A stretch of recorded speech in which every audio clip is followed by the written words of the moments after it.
Welcome to the April 2026 edition of Corporate Reporting Insights. This edition consists of two key sections.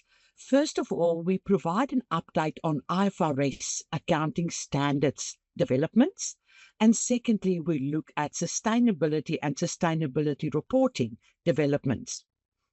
If we start with IFRS Accounting Standards developments, we all know that the big news is that we've got a new IFRS 18 looking at presentation and disclosure in financial statements. And you know that this year we are doing monthly webinars on the new IFRS 18 as well as regular masterclasses.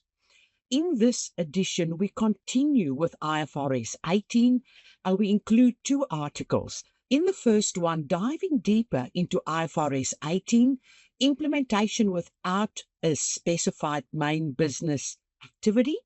And another article, we look at how the statement of profit or loss differs when expenses are presented by nature, function, or both. We also have a very interesting article on what the Middle East conflict means for financial statements. And as always, an article on leases, and this month, lease incentives for fit-outs under the lessee's control. We also have a common error in the interest rate sensitivity analysis.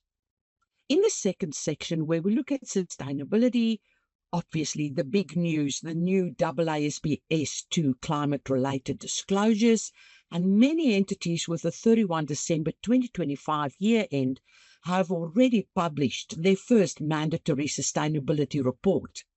Now, in this edition, we look at climate science meets policy, and that is the foundation for AASB 2. We also include an example director's declaration about the sustainability report for a single entity, but also for a group. We also consider rounding in the sustainability report and answered the question, can you round in the sustainability report if you are also rounding in the accompanying financial report? We look at the criteria to be group 1, 2, or 3 for mandatory sustainability reporting, and we answer the question, do you have to meet and assess against that criteria every year, or is it a set and forget assessment? And finally, we also look at standard setting around sustainability, and we note that the ISSB and GRI open consultations on proposed updates to sustainability disclosures.